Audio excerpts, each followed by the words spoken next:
സമൂഹമാധ്യമത്തിൽ അപകീർത്തിപ്പെടുത്തുന്ന വീഡിയോ പങ്കുവച്ചതിനെ തുടർന്ന് കോഴിക്കോട് ഗോവിന്ദപുരം സ്വദേശി ദീപക് ജീവനൊടുക്കിയതിൽ പ്രതി ഷിംജിതയുടെ ജാമ്യാപേക്ഷയിൽ വിധി ഇന്ന്. കോഴിക്കോട് ജില്ലാ സെഷൻസ് കോടതിയാണ് വിധി പറയുന്നത്. ഷിംജിതയുടെ മൊബൈൽ ഫോണിന്റെ ശാസ്ത്രീയ പരിശോധനാ ഫലം ഉൾപ്പെടെ ലഭിക്കാനുണ്ടെന്നും ജാമ്യം അനുവദിച്ചാൽ സാക്ഷികളെ സ്വാധീനിക്കാൻ സാധ്യതയുണ്ടെന്നുമാണ് പ്രോസിക്യൂഷന്റെ വാദം.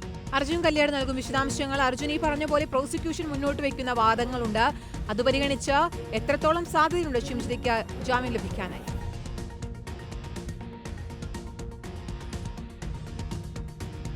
കീർത്തന, ശ്രുതി, ഗുഡ് മോർണിംഗ്. എന്തായാലും ഷിംജിതയുടെ ജാമ്യാപേക്ഷയിൽ ഇന്ന് ജില്ലാ സെഷൻസ് കോടതി വിധി പറയുകയാണ്. സ്വാഭാവികമായും നേരത്തെ തന്നെ ഷിംജിതയുടെ അഭിഭാഷകരെല്ലാം കോടതിയിൽ വാദിച്ചിരുന്നത് ഇത്തരമൊരു അപകീർത്തികരമായ വീഡിയോ സമൂഹ മാധ്യമങ്ങളിൽ പങ്കുവെച്ച് അല്ലെങ്കിൽ ദീപകിനെ ഏതെങ്കിലും തരത്തിൽ മോശപ്പെടുത്തണമെന്നുള്ള ഉദ്ദേശം അവർക്കുണ്ടായിരുന്നില്ല. ഏറ്റവും പ്രധാനമായി ഇങ്ങനെയൊരു ലൈംഗിക അതിക്രമം ബസ്സിൽ വെച്ച് നടന്നു എന്നുള്ളത് വാദം തന്നെയാണ് അവർ മുന്നോട്ട് വെച്ചിരുന്നത്. എന്തായാലും ഇതുമായി ബന്ധപ്പെട്ടുകൊണ്ട് മൊബൈലിൻ്റെ ശാസ്ത്രീയ പരിശോധനാ ഫലം ഉൾപ്പെടെ ലഭിക്കാനുണ്ട്. പോലീസ് എന്തായാലും ഈ ജാമ്യാപേക്ഷയെ ശക്തമായ രീതിയിൽ തന്നെ പ്രോസിക്യൂഷന് കോടതിയിലും എതിർക്കാൻ തന്നെയാണ് സാധ്യത.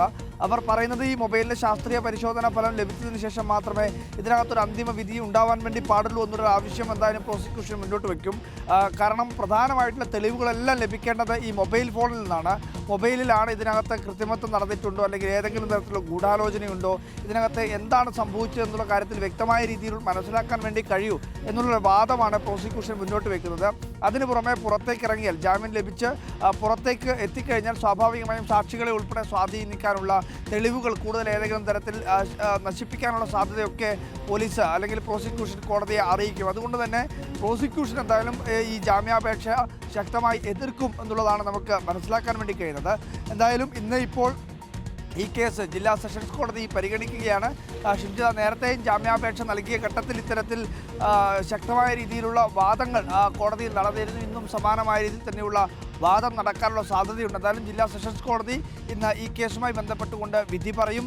ആ വിധി വളരെ നിർണായകമാണ്. ഏറ്റവും പ്രധാനമായി ഷിംജിതയ്ക്ക് ജാമ്യം ലഭിച്ചു കഴിഞ്ഞാൽ ഏതെങ്കിലും തരത്തിലുള്ള പ്രതികരണത്തിന് ഷിംജിത തയ്യാറാവുകയാണെങ്കിൽ, ഈ കഴിഞ്ഞ ദിവസങ്ങളിലെല്ലാം ഈ കേസ് നടക്കുന്ന ഘട്ടങ്ങളിലൊന്നും തന്നെ ഷിംജിതയുടെ ഭാഗത്തു നിന്നും കാര്യമായ രീതിയിലുള്ള പ്രതികരണങ്ങളൊന്നും ഉണ്ടായിട്ടില്ല.